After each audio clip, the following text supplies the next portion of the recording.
গদি মিডিয়া বারবার মিথ্যাচার করছে, তারা ছড়াচ্ছে যে এখানে নাকি সাম্প্রদায়িক দাঙ্গা হচ্ছে। হ্যাঁ, মুসলিমরা নাকি হিন্দুদের বাড়িতে আক্রমণ করছে, এইভাবে গুজব ছড়াচ্ছে গদি মিডিয়া। কিন্তু আমরা এখানে এসে দেখতে যেটা পেলাম যে বিজেপি আরএসএস এর লোকজন তারা কিন্তু হামলা চালাচ্ছে। হ্যাঁ, বিজেপি আরএসএস এর লোকজন সঞ্জয় রায়ের বাড়িতে হামলা চালিয়েছে, গুলি চালিয়েছে এবং তারা আজকে বাড়ি ছাড়া। আর গদি মিডিয়া সেটাকে দেখানো হচ্ছে, গদি মিডিয়ায় দেখানো হচ্ছে যে মুসলমানদের অত্যাচারে নাকি তারা বাড়ি ছাড়া। কিন্তু আসলে বিজেপি আরএসএস তাদের বাড়িতে অত্যাচার করেছে, তাদের বাড়িতে হামলা করেছে, আর সেজন্যই তারা কিন্তু বাড়ি ছাড়া। তারা কি বলছেন, তাদের পরিবারের লোকজন কি বলছেন, শোনাবো আপনাদের। একটু যদি বলেন। কথাটা হলো, এলাকাতে একটা অশান্তি চলছে সাম্প্রদায়িক বার্তা নিয়ে। তো এই নিয়ে কিছু শিক্ষক, কিছু বুদ্ধিজীবী মানুষ আমরা সঙ্গে থেকে একটা শান্তি মিছিলের বার্তা মিটিং করেছিলাম সকালে হাই স্কুলে, আলিনাস্করপুর হাই স্কুলে। তারপরে ওখান থেকে কথা হলো, কমিটি গঠন করার পর কি বৈকাল 4টার পরে মাইক নিয়ে আমরা গ্রামে গ্রামে যাব। গ্রামে গিয়ে জনসাধারণকে অক্সিজেন যোগাবো, কি কেউ গুজবে কান দিবে না, শান্তিতে ঘুমাও। এই বার্তাটা নিয়ে আমরা 4টার দিকে বেরিয়েছিলাম জনগণের স্বার্থে, এলাকার স্বার্থে। আমি একটা তৃণমূল করি, কিন্তু আমি আগে জনগণকে ভাবি কি আমার জনগণ এলাকার সুস্থভাবে বসবাস করুক। সেই উদ্দেশ্যে আমি এই কাজগুলো করেছিলাম। কিছু লোক এই কাজটা ওদের পছন্দ নয়, তাই আমার বাড়ি মোটামুটি সন্ধ্যার পরে খবর এলো কি অ্যাটাক হবে। তা আমি বললাম, আমি তো এলাকার স্বার্থে একটা ভালো কাজ করেছি, যদি মারুক, আমি বাড়ি থেকে বেরোবো না। আপনি শান্তি মিছিল করার জন্য আপনার বাড়িতে অ্যাটাক? হ্যাঁ, শান্তি মিছিল করার জন্য উভয় সম্প্রদায়ের লোককে আমি নিয়ে শান্তি মিছিল করেছিলাম। এই হচ্ছে আমাদের কিছু কিছু হিন্দু সম্প্রদায়ের মধ্যে রাগ, কি সঞ্জয় মুসলিম বিরোধী কাজ করে দেয়, মুসলিমের সঙ্গে সাপোর্ট হয়ে কাজটা করলো, আমাদের হিন্দু বিরোধী কাজ করেছে। তা আমি যদি এই ধরনের কাজ করে থাকি, অন্যায় হয়, তা আমি জনগণের কাছে একটাই কথা বলছি, আমার যদি ফাঁসির মঞ্চে উঠতে হয় তা উঠবো। আমি যদি শান্তির বার্তা দিতে গিয়ে আমার হিন্দু ভাই আমাকে মারে, কোন গীতাতে লেখা আছে কি একটা শান্তির বার্তা দিতে হিন্দু ভাইকে টর্চার করো, ফায়ারিং করো? 5টা গুলি আমার বাড়িতে চার্জ করেছে। আপনার বাড়িতে? হ্যাঁ, আমার বাবা ওই গুলির আওয়াজে অসুস্থ হয়ে অজ্ঞান হয়ে পড়ে আছে। আমার বাড়িতে ফ্যান লাইট সব উধাও করে নিয়েছে। মোটামুটি বিজেপির কর্মীরা যারা এখানে প্রবীর শাহ নেতৃত্বে, ও হচ্ছে মেন খেলোয়াড়। প্রবীর শাহ ছিল, রঞ্জিত দাস ছিল, নবদাস ছিল, অশান্ত হালদার ছিল, বিজয় হালদার ছিল, সোমেন শাহ ছিল, আরও অনেক বিজেপি নেতৃত্ব, পুরো টিম একদম একসঙ্গে আমার বাড়ি অ্যাটাক করেছে। পরিষ্কার ওরা আমার বাড়ি গিয়ে ঢিল পিস্তলের গুলি আওয়াজটা অনেকই করেছে। তো অশান্ত হালদার একটাই কথা বলছে, দারোগার মতো, সঞ্জয় ভাই বাইরে এসো, দারোগার ক্যাপাসিটিতে অশান্ত হালদার কথা বলেছে। তা আমি ভয় ভক্তিতে আমার বাবাকে নিয়ে, আমার স্ত্রীকে নিয়ে বেরোতে পারিনি, লাইট অফ করে দিয়েছিলাম। তারপরে ফায়ারিং হয়, ফায়ারিং হওয়ার পর আমার বাবা অসুস্থ হয়ে যায়। আপনার ঘরেতেই ছিলেন তখন? হ্যাঁ, আমরা ঘরের ভিতরে ছিলাম লাইট অফ করে। এই যে আপনার ঘরেতে ফায়ারিং কারা করলো? বিজেপির কর্মীরা। আমরা তো অন্ধকারে আছি, কে ফায়ারিং করেছে তো আমরা দেখতে পাইনি, কিন্তু ফায়ারিং এর আওয়াজ এসছে। তাতে আমি আমার প্রশাসনকে জানিয়েছিলাম। প্রশাসনের পক্ষ থেকে শামশেদ বাবু আর প্রশান্ত বাবু গিয়েছিলেন আমার বাড়ি। কিন্তু টিভিতে দেখাচ্ছে নাকি আপনাদের বাড়িতে সব হামলা করেছে মুসলিমরা। না, মুসলিমেরা হামলা করেনি, এগুলো একটা মিথ্যা প্রচার করছে। কারণ জানে কি তৃণমূল করছে মানে মুসলিম।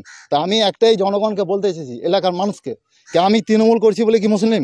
যারা বিজেপি করছে তারা কি মুসলিমের সঙ্গে চলে না? তারা কি কোরবানির মাংস খায় না? তারা কি ঈদ পুজোতে লাড়ু মুরগি দিয়ে বেড়ায় না? তারা কি বিয়ে বাড়িতে অনুষ্ঠান খেতে যায় না? আমি বলছি ওখানকার যে মেম্বার রঞ্জিত দাস, ওকে জিজ্ঞেস করেন তো নার্গিস মেম্বারের বাড়িতে কদিন আগে বিয়ে খেলো না কেন?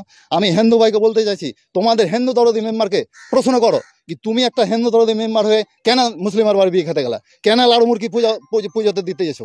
কেন তুমি কোরবানির মাংস খেয়েছো? আমি একটাই কথা জনগণকে বলছি, তোমাদের নেতাকে পরিষ্কার জিজ্ঞেস করো, তুমি হিন্দু না আদৌ কি আছো? আমি একটাই কথা বলছি, দেখেন প্রবীর শাহ যে খেলাটা খেলছে এলাকাতে, আমি শুভেন্দু অধিকারীকে উল্লেখ করে বলছি, আপনি যে খেলা খেলছেন জনগণকে নিয়ে, আপনার বার্তাতে এসব কাজ চলছে। আপনি কি ধরনের হিন্দু? প্রবীর শাহ হচ্ছে এলাকার লিডার, বিজেপি পার্টির লিডার। ওর উদ্যোগেই এসব এই হচ্ছে। এর আগে বিন্দুপাড়াতে একটা বিধবা মাকে টর্চার করা হয়েছে ওর নেতৃত্বেই। মাননীয় মুখ্যমন্ত্রীর কাছে আমার একটাই দাবি, আমি করবো আপনার কাছে একটাই আবেদন, যারা আমার বাড়ি অ্যাটাক করছে বিজেপির কর্মীরা, তাদেরকে একটু নজরে রাখেন। প্রশাসনকে একটাই কথা জানাবো, আমি বাড়িতে বাস করতে পারি না, আমার বাড়ি ছাড়া, আমার ফ্যামিলি নেই বাড়িতে। এখন ওরা 3-4 বার রাউন্ড মারছে, এখন পর্যন্ত রাউন্ড মেরে চলেছে। প্রশাসনের কাছে একটাই দাবি, আমার বাড়ির সুরক্ষা রাখেন, আমার গ্রামে একটা ক্যাম্প তৈরি করার ব্যবস্থা করেন। বিজেপি লোকজন আপনার বাড়িতে আক্রমণ করেছেন, তাই ভয়তে আপনি বাড়ি? হ্যাঁ, বাড়ি ছাড়া। কিন্তু মিডিয়াতে বলছে নাকি মুসলমানরা আপনাদের বাড়িতে? না, মুসলমান কোনো, এখন তো একটা মরশুম চলছে, কোন সূত্র ধরে মুসলিম হিন্দু এলাকাতে যাবে? এই ফয়দাতে তো আমার বাড়ি অ্যাটাক করেছে ওরা, দিয়ে মুসলিমের ঘরে বয়ে যাবে। কিছুদিন আগে দুর্গাপূজা হলো, দুর্গাপুজোতে প্যান্ডেলের আগুন লাগিয়ে দিল বিজেপির কর্মী দিয়ে। কিছু ওটাকেই ওরা মুসলিমের উপরে বসে যাওয়ার চেষ্টা করেছিল। বিশাল খেলা খেলছে বিজেপির টিম। এই খেলা বন্ধ করেন। আমি চাইছি, আমরা পার্টি করছি, রাজনীতি করছি, কিন্তু জনসাধারণের জীবন নিয়ে খেলাটা বন্ধ করেন। আমি শুভেন্দু অধিকারী একটা কথা বলছি, আপনি পার্টি করছেন করেন, জীবন নিয়ে খেলা করিয়েন না, জীবন নিয়ে খেলা করিয়ে না। জনগণ শেষ হয়ে গেল। এই সাম্প্রদায়িকতা লাগার কারণ হচ্ছে শুভেন্দু অধিকারী। ওর উস্কানিতে এলাকাতে সাম্প্রদায়িকতা তৈরি হয়েছে। আমার একটাই দাবি, আমরা সুরক্ষিতভাবে যেন এলাকাতে বাস করতে পারি, জনগণ সুস্থভাবে বসবাস করতে পারে, হিন্দু মুসলিম ভাই ভাই একত্রে চলাফেরা করতে পারি, তার সুব্যবস্থা প্রশাসনকে আমি অনুরোধ করছি, আবেদন করছি, এই ব্যবস্থা আপনারা করে দেন। আমি জানি বাড়ি করতে পারি, বাড়ি ছাড়া এখন। আপনি আপনার নাম? সঞ্জয় কুমার দাস, আলী লস্করপুর, শামসানগঞ্জ। ঠিক আছে। ঝামেলা মানে ভালো ঝামেলা হয়েছে, সব মারপিট ধরাধরি, সব পালাপালি লুকা, তাড়াতাড়ি করে পালাছি, তাড়াতাড়ি করে পালাছি, তাড়াতাড়ি করে পালাছি। সব ঢেল ঝাড়ছে, পাথর ঝাড়ছে, সব এদিকের সব লোক যে সব বাঁচালো আমাদেরকে। কারা বাঁচালো? ওই যে এদিকে আর সব ডিগ্রি মুসলিমেরাই বাঁচালো, এইটুকুনি দেখেছি। মারতে এসেছিল কারা? মারতে কারা এসেছিল তাদেরকে চিনতে পারি না। এলাকার ছেলে হ্যাঁ, না এই আমাদের এই এদিকার এলাকার ছিল না, সব ওরাই বাঁচিয়েছে। এলাকার লোকজন? হ্যাঁ, ওই এলাকার লোকের জন্য বাঁচিয়েছে, ওরাই বাঁচিয়েছে। বাইরের লোকজন এসেছিল? হ্যাঁ, বাহিরকার সব, তাদেরকে চিনতে পারি না। তাদেরকে ঢেল ঝাড়ছে, তো আমরা ছেলে ফেলে লুকাতে যাচ্ছি, কান্না কান্না করছে। আমার বৌমার উপর ঠেঁস লেগে পড়ে গেল, পায়ে নখ কুদরে গেল। তাই জন্য এটাই আমরা আপত্তি করি, যেখানে আমরা ক্যাম্প চাই, আমার ওইটুকুনি সবকে আমরা শান্তি চাই।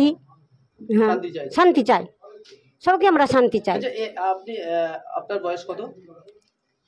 আমার বয়স কতটি হবে এখন, 30-35। যতদিন বেঁচে আছে কোনোদিন এরকম ঘটনা দেখেছেন? না, কোথাও কোনোদিন ঘটনা দেখিনি। আমরাই প্রথম ঘটনা দেখেই আমাদের শুকিয়ে গেলাম, আমরা ভিতর শুকিয়ে গেছে, কলজা শুকিয়ে গেছে। কোনোদিন জীবনে এখানে এই আলোচনা এসে আমরা এই ঘটনা দেখিনি। সবাই আমরা মিলেমিশে চলেছি, সবাইকে নিয়ে চলেছি, সবাইকে নিয়ে আমরা খেলেছি ধুলেছি। আর এখানকার এখানে মুসলমানটি সবটি আমাদের ভালো, আমাদের উপকার করেছে, আমাদেরকে তাই থাকতে জায়গা দিয়েছে আমাদেরকে, যে তোমরা এখানে থাকো, তোমরা ভয় করিও না। হ্যাঁ, এখানকার মুসলিমরা ভালো, আমাদেরকে থাকতে জায়গা দিয়েছে, আমাদেরকে তাই আমাদেরকে জল খেতে দিয়েছে। আমরা শুকিয়ে যাচ্ছিলাম, আমরা চোখ মুখে কিছু দেখতে না, তাই জল ঢালা, তেল ঢালা আমাদেরকে করেছে, খেতে দিয়েছে। আমার নাম গৌরী ঘোষ। আমার বাড়িতে গুলি মেরেছে প্রবীর শাহ, অশান্ত আর পলাশ। আচ্ছা, পলাশ দাস আর প্রবীর শাহ আর অশান্ত হালদার। নাকি মিডিয়াতে টিভিতে খবর হচ্ছে নাকি আপনাদের মুসলমানরা তাড়িয়ে দিয়েছে বাড়ি? না, আমরা মুসলমান তারাইনি, আমরা মুসলমানের পার্টি করছি, তার লেগে তো আমরা মুসলিম হয়ে গেছি। কারা তাড়িয়েছে আপনাদের? বিজেপি প্রার্থীরা। কি হয়েছিল? আমাদের সব লুটপাট করে লেছে, বাড়ি ঘর দরজা টরজা সব ভেঙে ফেল দিয়েছে। কারা করেছে? প্রবীর শাহরা, সব বিজেপি প্রার্থীরা, সবাই হিন্দু, মুসলিম নাই। কাল রাত্রে এখন আমরা বাড়ি ছাড়া হয়ে আছি, আমরা যেখানে পাবো সেখানেই থাকতে হবে। আমরা তো প্রশাসন নিয়ে এনেছে বাড়ি থেকে। শান্তি মিছিল করেছে? হ্যাঁ, ওই শান্তি মিছিল করেছে, আমরা তো করিনি। শান্তি মিছিল করেছে, ওই বাড়ি এসে বলতে পারতো যে কেন করেছো। ওর নামটা যে দিয়েছিল ওই বলতে পারতো যে থানা চলো, থানাতে যে নামটা চেক করতো যে কে নাম বলেছে না বলেছে। থানাতে তো যে যার নামে এফআইআর করুক তার তো নাম থাকবে, তার নাম না হলে তো এফআইআর হবে না। তো নিয়ে যেত ওকে এফআইআর করার লেগে, তখন ওকে শাস্তি দিত। তখন আমরা কি বলতাম না বলতাম, তখন ওই করতো, আমার বাড়িতে অ্যাটাক করতো। হ্যাঁ, 5টা গুলি চলেছে। এই গুলিটা চালালো কারা? প্রবীর শাহ চালাইছে, অশান্ত চালাইছে, বিজেপির মেম্বার, বিজেপির লোক। হ্যাঁ, বলছে নাকি মুসলমানরা আপনাদের বাড়ি? না, মুসলমান চালায়নি। এই মুহূর্তে মুসলমানেরা যাবে আমার বাড়ি? একটা না দেখিনি, যায়নি তো কেন বলবো যে মুসলমান গেছে। এখন আপনারা কি চাইছেন? আমরা এখন চাইছি যেটা শান্তি হবে সেটা করবে, আমরা পার্টিকে ভেড়ে দেবো। আপনার নাম? আমার নাম জ্যোতিকা দাস, বাড়ি আলী নস্করপুর।